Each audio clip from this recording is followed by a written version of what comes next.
요즘 유튜브 채널을 보면 시골 사람들의 삶에 대해서 많은 이들이 관심을 갖고 있다는 것을 알 수가 있습니다. 사람들이 세상에서 먹고 사는 문제에 치이다 보이고, 그리고 스트레스를 많이 받다 보니까 일상을 떠나서 자연으로 가고 싶은 마음이 있는 것입니다. 그래서 자연에서 어떻게 사람들이 살아가고 있는지 그 자연스러운 풍경을 보면서 힐링도 하고 마음의 스트레스도 덜어내고 있는 것들을 보게 됩니다.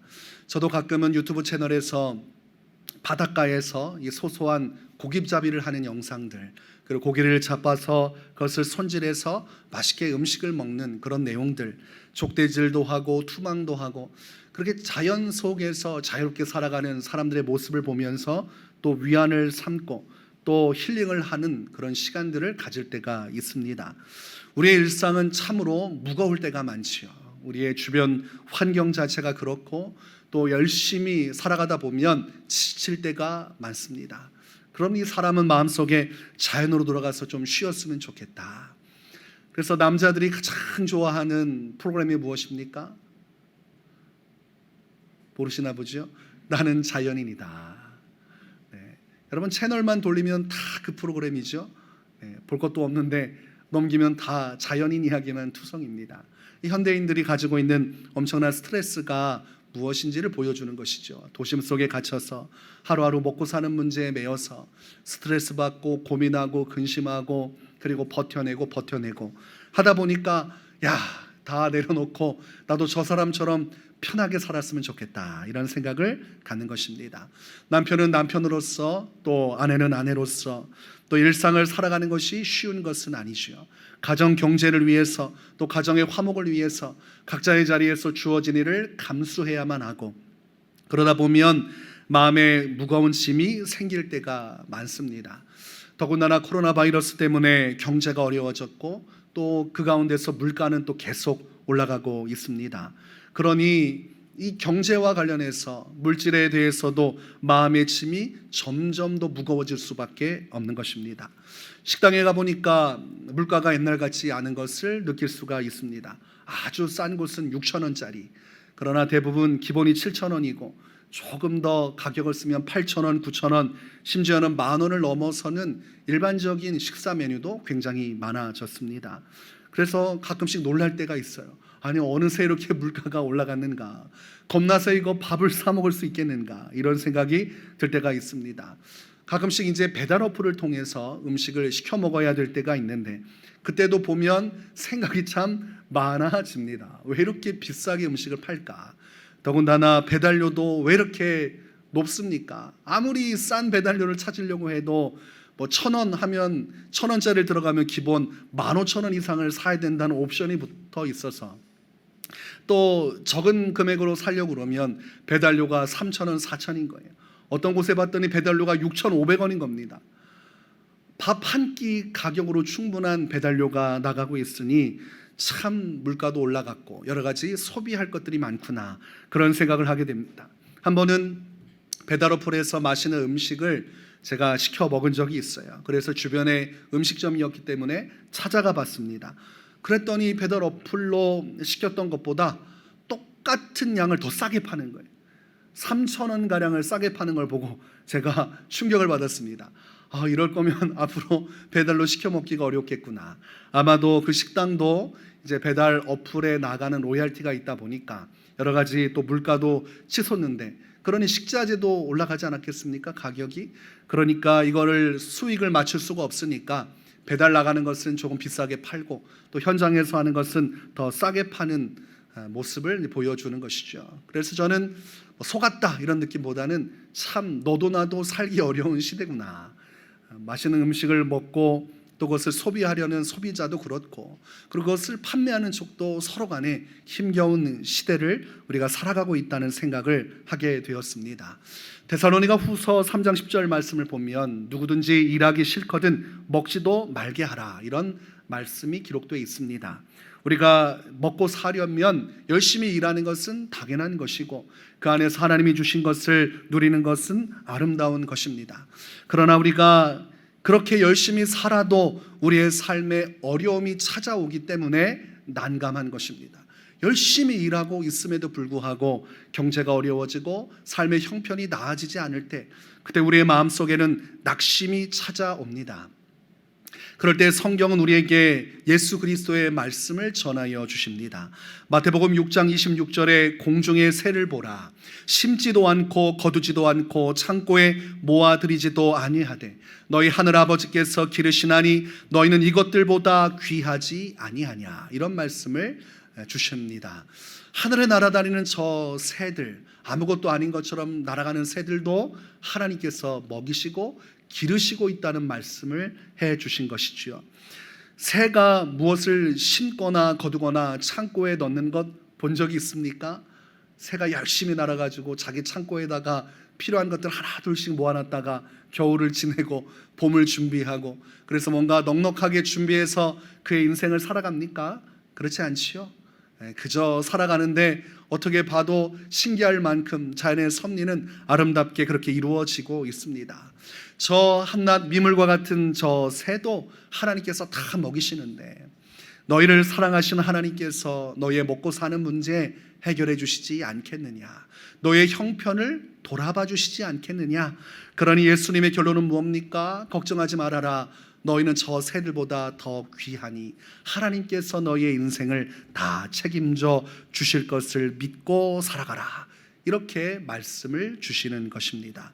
저 새보다 귀한 우리의 인생인데 우리는 새보다 못한 인생을 살아갑니다. 근심하고 걱정하고 괴로워하고 삶의 많은 문제에 얽혀서 한숨만 푹푹 쉬면서 살아가고 있는 것을 보게 됩니다. 성경에서는 분명히 그럼에도 불구하고, 그 어려운 경제 상황에도 불구하고, 어려운 너의 현실에도 불구하고 하나님을 믿으라고 말씀을 하고 있건만, 성도들은 이 말씀을 머리로는 이해하지만 삶으로는 받아내지 못할 때가 참 많습니다. 내 삶의 이 현장의 문제, 이런 것들을 내가 믿음으로 해결할 수 있을까? 내가 실제적으로 피부로 느끼는 수많은 문제들, 이것하고 믿음하고 무슨 관계가 있단 말인가? 신앙생활의 영역과 내 삶의 현실의 문제가 어떻게 연결되어 있을 수 있다고 확신하는가? 어떤 생각을 하는 것입니까? 당장 카드값 때문에 고민하고, 많은 대출금 때문에 걱정하고, 그리고 자녀 양육, 교육에 들어갈 수많은 돈들, 그리고 현실적으로 직장과 사업장 가운데 일어나는 수많은 이 돈과 관련된 이 인간관계의 소통의 부재들, 이 모든 복잡한 현실의 문제를 과연 믿음만으로 해결할 수 있겠는가? 이런 의구심이 마음속에 계속 자리 잡고 있는 것입니다. 나뿐만 아니라 오늘 이 시대를 살아가는 지구상의 모든 사람들이 똑같은 현실에 매여 살아가는데, 나 혼자 뭐 잘난 것처럼 믿음으로 살아간다고 이야기하는 것은 사치요, 또는 때로는 현실을 부정하는 낙관론자로 살아가는 것은 아닌가, 그런 생각을 하게 되죠. 다들 뛰어나고 지혜로운 사람이지만 현실의 문턱 앞에서 저렇게 힘들게 사는데, 나만 전혀 그런 것과 상관없는 그런 비현실적인 삶을 사는 것이 믿음으로 살 수 있습니다, 난 믿음으로 삽니다, 이렇게 이야기하는 것이 과연 옳은 것인가? 그런 것들이 자기 기만처럼 여겨지는 것입니다. 그래서 오늘날 현실을 살아가는 성도들이 믿음의 길로 현실을 바라보기보다는 현실은 현실이고 또 신앙은 신앙이라고 여기며 이분법적인 가치관을 가지고 살아갑니다.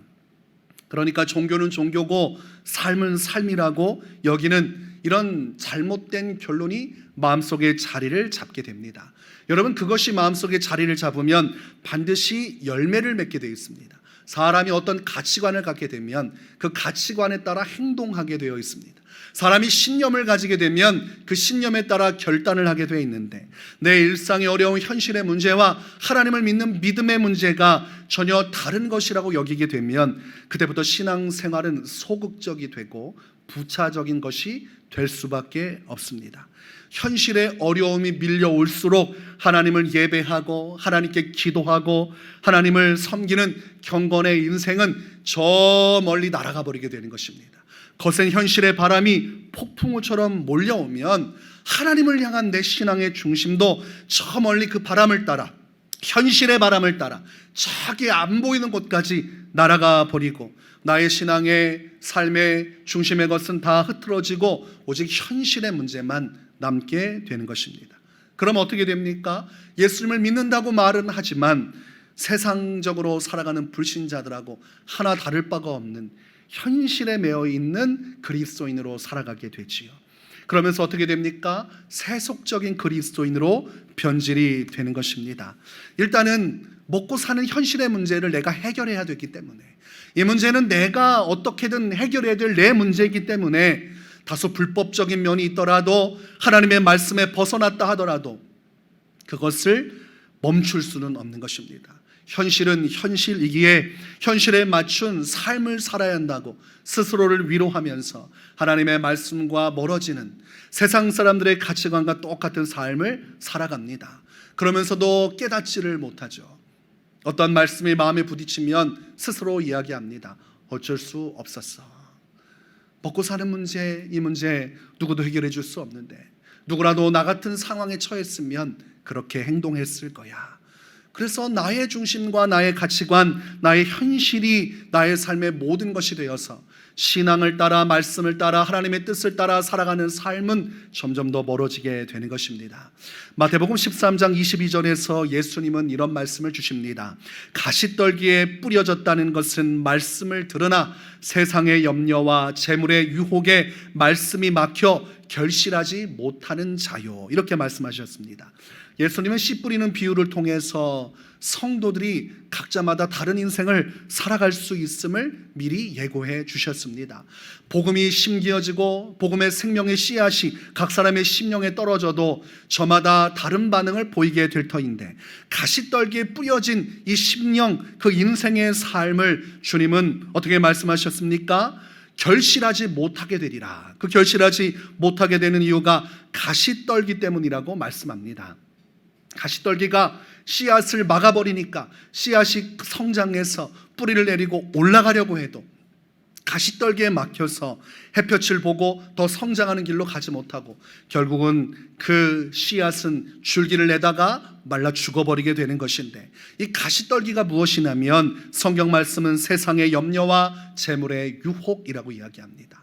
내 먹고 사는 당장의 현실의 문제, 여기에 발목이 잡혀서 세상적으로 더 잘 벌고 더 위로받는, 더 부한 삶을 얻기 위해 마음이 거기에 계속해서 끌려다니다 보니까 결국은 하나님의 말씀, 신앙의 믿음의 중심을 잃어버리다가 결국은 영적인 실패자로 전락하게 된다는 것, 하나님의 뜻과 무관한 세속적인 그리스도인으로 살게 되리라고 예수님은 예고해 주셨습니다.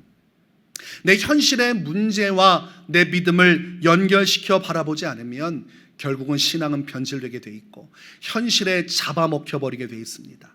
예수님이 말씀하신 대로 이 세상의 염려, 이 재물에 관한 유혹에 마음이 붙잡혀서 먹고 살기 위해서, 내가 좀 더 윤택한 삶을 살기 위해서 신앙의 온전한 길로 나가지 못하고 좌절하고 절망하고 무너지게 되어 있는 것입니다. 누구도 이 한계를 벗어날 수 없으니 우리가 이 현실과 믿음을 동떨어지게 볼 것이 아니에요. 오늘 현실 속에서 우리 하나님을 향한 온전한 믿음을 갖는 것이 얼마나 중요한지를 깨달아야 하는 것입니다. 마가복음 9장에 보면 귀신 들린 자녀를 둔 한 아버지가 예수님을 만나게 됩니다. 그리고 마가복음 9장 17절에 이렇게 이야기하지요. 무리 중에 하나가 대답하되 선생님, 말 못하게 귀신 들린 내 아들을 선생님께 데려왔나이다.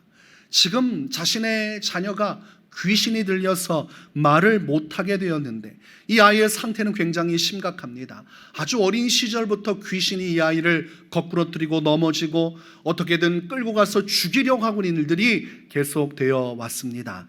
자신이 이 문제를 해결하기 위해 현실적으로 최선의 노력을 다했음에도 불구하고 그 일을 온전히 해결할 수 없었기에 예수님께 찾아온 것입니다. 그러니 이어진 말씀 21절과 22절에선 이렇게 기록합니다. 예수께서 그 아버지에게 물으시되 언제부터 이렇게 되었느냐 하시니 이르되 어릴 때부터니이다. 귀신이 그를 죽이려고 불과 물에 자주 던졌나이다. 그러나 무엇을 하실 수 있거든 우리를 불쌍히 여기사 도와주소서. 무슨 말입니까? 예수님, 나의 현실은 너무나 비극적이고 이것은 어떻게든 해결되지 않는 문제인데 과연 믿음으로 이 문제가 해결되겠습니까? 예수님을 내가 믿는다고 해서 내 아이의 이 삶의 문제가 정말 해결이 되겠습니까? 의심을 가지고 현실의 문제와 믿음을 연결짓지 못하고 마지막 끝까지 온전한 믿음의 자신의 삶을 걸지 못하는 이 한 아이의 모습을 보게 됩니다. 오늘날 이런 신앙을 가진 성도들이 너무나 많아요. 삶의 문제, 정말 고통스러운 이 문제를 믿음으로 연결짓지 못해서 하나님이 도와주실 수 있을까? 이 현실적인 이 문제를 하나님이 정말 해주실 수 있을까? 이렇게 끝까지 확신을 갖지 못하고 예수님께 나가는 것 같지만 이 믿음으로 연결짓지 못해서 하나님의 은혜 가운데 온전히 서지 못하는 성도들이 많습니다. 그때 예수님이 무엇이라 바로잡아 주십니까? 마가복음 9장 22절에 무엇을 하실 수 있거든 우리를 불쌍히 여기사 도와주옵소서 하는 그 말을 이렇게 바꿔주시죠. 할 수 있거든이 무슨 말이냐? 믿는 자에게는 능히 하지 못할 일이 없느니라. 네가 믿음을 갖는다면 네가 현실적으로 느끼는 그 모든 피부에 와닿는 그 문제도 하나님은 해결해 주실 수 있느니라. 너의 자녀의 문제, 자녀가 영적으로 눌려있는 문제, 불가물에 뛰어들어서 자살하고 죽으려는 그 문제, 너의 인생의 수많은 그 문제들은 믿음으로써 해결될 수 있는 것이니라. 그러니 할 수 있거든이란 전제를 달지 말고 하나님은 이 믿음 안에서 놀라운 일을 행하실 수 있다는 확실한 믿음을 가지고 내게 나오라고 그에게 요청을 하고 계시는 것입니다. 그래서 그 영혼이 어떻게 합니까? 예수님의 말씀을 받아들입니다. 나의 현실은 비루하고 나의 현실은 너무 괴롭고 누구도 나를 도와줄 수 없는 내가 책임져야만 하는 나의 현실의 문제지만 주님이라면 나를 도와주실 수 있음을 이제 내가 믿는 믿음으로 나가겠습니다. 그러니 무엇이라고 고백합니까? 내가 믿나이다. 나의 믿음 없는 것을 도와주소서. 내가 지금까지 경험하기로는 현실의 문제를 하나님께 도움받은 적은 단 한 번도 없지만 그러나 당신이 그렇게 말씀하셨기에 이제는 이 현실의 모든 것들이 믿음 안에서 변화될 수 있다는 당신의 말씀을 받아들이겠습니다. 그래서 현실과 믿음이 연결이 되기 시작을 해요. 여러분, 전선과 전선이 맞닿아서 전류가 흘러야 그 안에서 불빛이 번쩍이든지 무언가 역동적으로 움직이지 않겠습니까? 이 현실의 문제 가운데서 우리가 믿음이 온전히 접촉이 돼야 그때 하나님의 영광의 능력이 스파크를 튀면서 현실을 변화시키는 것입니다. 그가 믿음으로 현실의 문제를 가지고 하나님과 연결고리를 딱 지으니까 주님이 역사하시기 시작하시죠. 마가복음 9장 26절과 27절 말씀을 보니까 이렇게 기록을 합니다. 귀신이 소리 지르며 아이로 심히 경련을 일으키게 하고 나가니 그 아이가 죽은 것 같이 되어 많은 사람이 말하기를 죽었다 하나 예수께서 그 손을 잡아 일으키시니 이에 일어서니라. 귀신이 쇼크를 받았어요. 전기 충격받은 것처럼 성령의 능력이 그 아이의 몸속으로 그 믿음을 따라 타고 들어가니까 마귀가 그 안에서 자리 잡고 난동을 부리다가 충격을 받고 뛰어나갔습니다.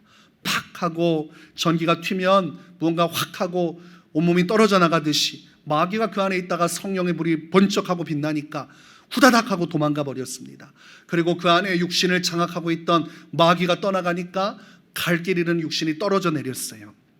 그리고 그 아이는 그 안에서 죽은 자처럼 되어 있지만 눌려있던 그 아이의 영혼이 풀어지면서 자신의 육신을 다시 그 영혼이 차지하게 되고 아이가 눈을 뜨고 일어나게 되었습니다. 이 놀라운 역사가 어떻게 일어났는가? 믿음이 현실을 바꾸어 버린 것이요, 믿음을 통해서 하나님 우리 인생의 문제 가운데 나타나 역사하시는 분임을 우리는 말씀을 통해 깨닫는 것입니다. 믿음이라는 것은 단순한 종교적인 관념이 아니라 현실을 부정하는 낙관론적인 자세가 아니라 자기 기만이 아니라 살아계신 하나님을 만나는 유일한 통로요, 하나님은 믿음을 통해 무엇이든 우리의 인생 가운데 역사해 주실 수 있는 분임을 성경은 말씀을 하고 있는 것입니다. 여러분, 성경에서 욥의 고난을 통해 우리는 무엇을 배울 수 있습니까? 욥이라는 사람이 참 고생했구나, 이런 단편적인 지식은 주는 겁니까? 하나님은 참 나쁜 하나님이라 사람을 고생시켜도 어떻게 저렇게 고생시키는가, 이걸 말씀하는 겁니까? 욥의 고난은 한 가지를 말씀하는 것입니다. 사람의 생사 화복은 하나님의 손 안에 있느니라. 욥이 축복을 받고 잘 된 것도 하나님의 능력에 의한 것이고, 그가 한순간에 무너지고 그리고 인생이 저물어지고 폭락한 것도 결국 하나님께서 복을 거두시고 그에게 환난을 주시니 그의 인생이 마치 찌그러진 깡통처럼 찌그러들기 시작했습니다.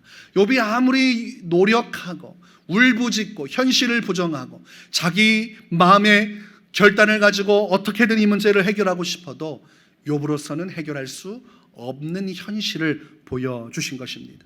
사람으로서는 현실을 어찌할 수 없어요. 때로는 우리의 인생이 우리 뜻대로 되는 것 같지만 그렇지 않습니다. 성경은 분명하게 말씀하십니다. 사람의 인생은 사람의 뜻대로 되는 것이 아니라 결국은 하나님의 뜻대로 되는 것이니라.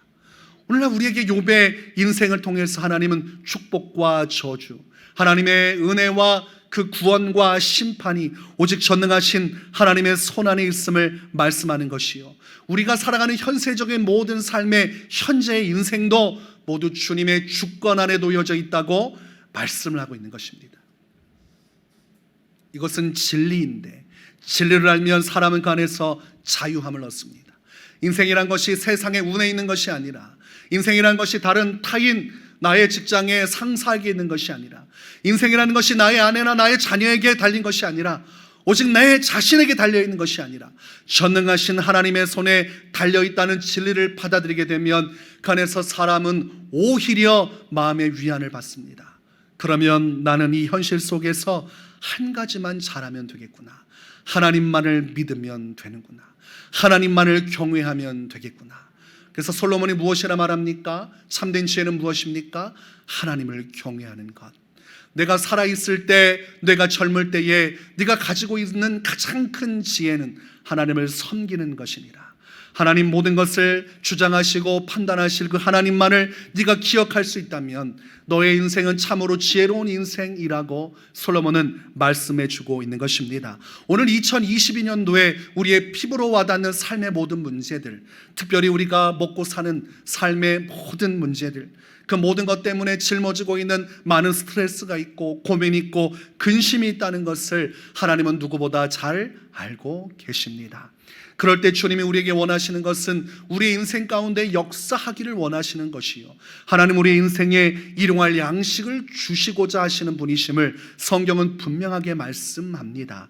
마태복음 6장 11절에서 예수님은 오늘 우리에게 일용할 양식을 주시옵고 이렇게 기도하라고 말씀하셨어요. 이렇게 기도하라는 것은 무슨 말씀입니까? 하나님은 너에게 일용할 양식을 주기를 원하시느니라. 이 메시지가 담겨 있는 것입니다. 하나님이 주기 원하시니 너희는 마땅히 주님께 믿음으로 기도하여 일용할 양식을 공급받으라. 이것이 예수님이 우리에게 하신 요청입니다. 일용할 양식이라고 하면 사람들이 잘 이해를 못해요. 그러나 쉽게 말하면 필요한 양식, 우리가 오늘을 살아가고 내일을 살아가는 데 필요한 모든 양식을 주님은 채워주시는 하나님이시요, 우리가 근심 걱정 없이 우리 인생 가운데서 필요한 것을 공급받도록 그 모든 것을 책임져 주시는 분이 하나님이시라고 성경은 말씀하고 있는 것입니다. 시편 78편 24절과 27절 말씀을 보면 시편은 이렇게 기록을 하고 있습니다. 그들에게 만나를 비같이 내려 먹이시며 하늘 양식을 그들에게 주셨나니 먼지처럼 많은 고기를 비같이 내리시고 나는 새를 바다의 모래같이 내리셨도다. 이렇게 기록을 하고 있습니다. 이스라엘 백성들이 출애굽의 여정을 떠나게 됩니다. 출애굽할 때에 하나님께서 은혜를 베풀어 주사 이집트 사람들에게 필요한 것을 다 받아서 떠나게 하셨습니다. 그래도 그동안 노예 생활하면서 고생 많았으니 이제 나가면서 눈치 보면서 쫓겨나가듯 나가는 것이 아니라 당당하게 그 사람들에게 필요한 것 요구해서 받을 것 다 받고 그렇게 위로받으면서 출애굽의 여정을 떠나게 해주시죠. 그러니 이스라엘 백성들 얼마나 기뻤습니까? 노예였다가 눈치만 보고 학대받고 그렇게 처절하게 죽임당하다가 하나님께서 10가지 재앙을 통해 이집트를 굴복시키고 그들을 하나님의 가나안 땅으로 보내시니 찬송이 넘치고 콧노래가 넘치게 됩니다. 그렇게 나가다가 홍해 사건이 벌어지죠. 또 원망하여 부르짖고 난리가 났다가 주님이 홍해를 갈라버리시고 마른 땅을 건너게 하셔서 이제 출애굽기 16장을 보면 이집트에서 나온 지 둘째 달 보름이 되었다고 기록을 하고 있습니다. 그때에도 백성들이 마음속에 불만이 생기기 시작하는데 고기를 먹지 못하고 있다는 것이죠. 떡을 먹지 못하고 있다는 겁니다.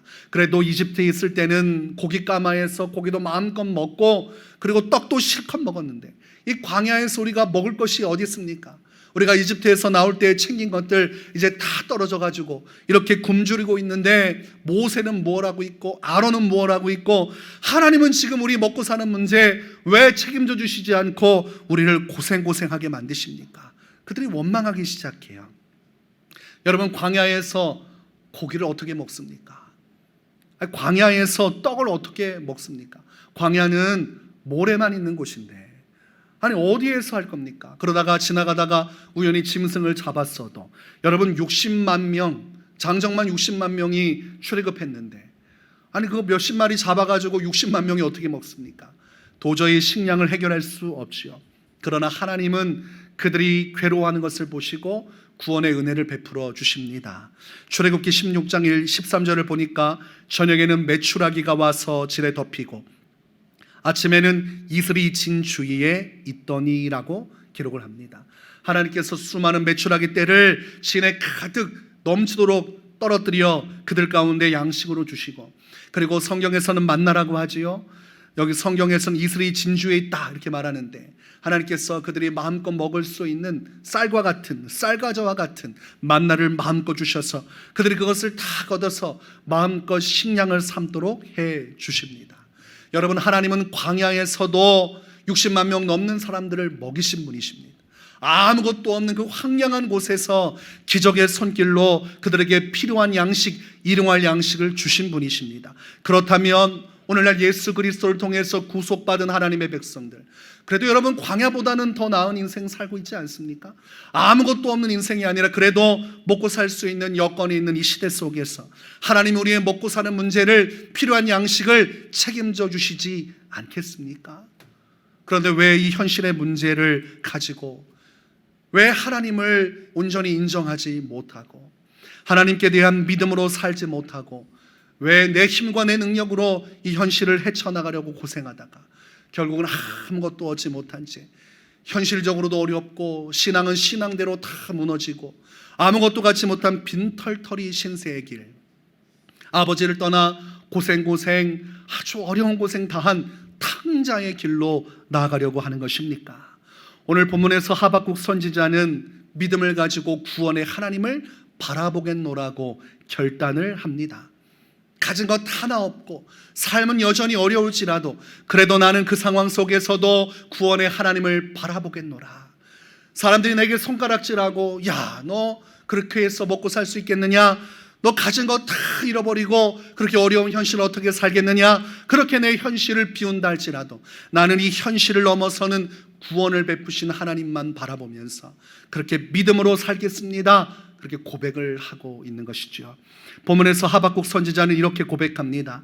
비록 무화과 나무가 무성하지 못하며 포도나무에 열매가 없으며 감람나무에 소출이 없으며 밭에 먹을 것이 없으며 우리의 양이 없으며 외양간에 소가 없을지라도 나는 여호와로 말미암아 즐거워하며 나의 구원의 하나님으로 말미암아 기뻐하리로다.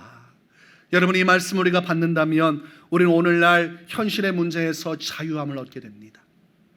하박국 선지자의 이 신앙의 고백을 우리가 받을 수 있다면 우리는 오늘부터 굳이 나는 자연인이다 이거 보지 않아도 우리의 마음속에 진정한 해방감을 느끼게 됩니다. 여러분, 하나님은 우리를 죄와 사망의 권세, 사탄의 권세에서 해방시켜 구원해 주셨습니다. 우리의 근본적인 이 죄의 문제, 멸망할 수밖에 없는 이 수많은 사람의 영혼의 문제를 해결하신 하나님은 우리의 영혼과 우리의 미래 영생뿐만이 아니라 오늘을 살아가는 인생 모든 문제도 구원해 주시는 분이십니다. 하박국은 그 하나님을 바라본 것이, 나의 영혼을 구원하신 하나님은 나의 영혼뿐만이 아니라 나의 인생의 힘겨운 모든 삶의 문제도 해결해 주시고 어려운 삶에 먹고 사는 문제도 다 책임져 주시는 하나님이시라. 이 땅에서 나는 구원의 하나님만을 믿고 그 믿음 가지고 주님의 은혜를 따라 현실 가운데 역사하시는 주님을 경험하고 그 은혜를 따라 살다가 영원한 천국으로 이르겠습니다. 그 믿음, 현실과 미래를 온전히 한 믿음으로 고백하며 구원의 하나님을 바라보겠노라고 신앙 고백을 하고 있는 것입니다. 여러분, 하나님은 풍성한 은혜를 베풀어 주시는 분이십니다. 하나님은 쪼잔하지 않습니다. 하나님은 우리와 같이 능력이 없는 분이 아닙니다. 하나님은 모든 것을 하시고 능히 우리에게 많은 것들을 부어주시는 분이시요 다 채워주시는 분이십니다. 에베소서 3장 20절 21절에 우리 가운데서 역사하시는 능력대로 우리가 구하거나 생각하는 모든 것에 더 넘치도록 능히 하실 이에게 교회 안에서와 그리스도 예수 안에서 영광이 되대로 영원무궁하기를 원하노라. 아멘. 이렇게 기록하고 있습니다. 우리가 할 수 있는 것은 한 가지인데 현실 속에 믿음을 갖는 것입니다. 현실이 어려워도 우리는 믿음을 저버릴 수 없습니다. 나의 삶을 책임져 주시고 일용할 양식을 먹이시고 필요한 모든 것을 공급해 주시고 나의 인생의 길을 이끄시는 우리 하나님만을 믿는 믿음으로 어려워도 예배하고 어려워도 찬송하고 어려워도 기도하고 어려워도 주님만을 의지하고 내 인생의 구원자 되신 하나님을 믿고 의지하고 찬송하며 하나님을 믿는 믿음으로 현실 가운데 살아가겠노라는 이 신앙의 결단만 있다면 우리의 믿음과 주님의 능력이 온전히 연결되어서 하나님의 놀라운 권세가 우리의 인생 가운데 나타나 도와주시는 것입니다. 시편 126편 6절에서 말씀하십니다. 울며 씨를 뿌리러 나가는 자는 반드시 기쁨으로 그 곡식단을 가지고 돌아오리로다. 어려운 환경, 어려운 현실, 삶의 무거운 무게 속에서, 생계 속에서, 수많은 문제 속에서 방황하지 말고 주님께로 나가 주님을 바라보면 기쁨으로 곡식단을 가지고 주님의 큰 구원과 주님의 은혜를 경험하는 놀라운 인생을 살아가게 될 것입니다. 그 믿음이 우리 안에 충만하게 넘치시기를 주의 이름으로 축원합니다.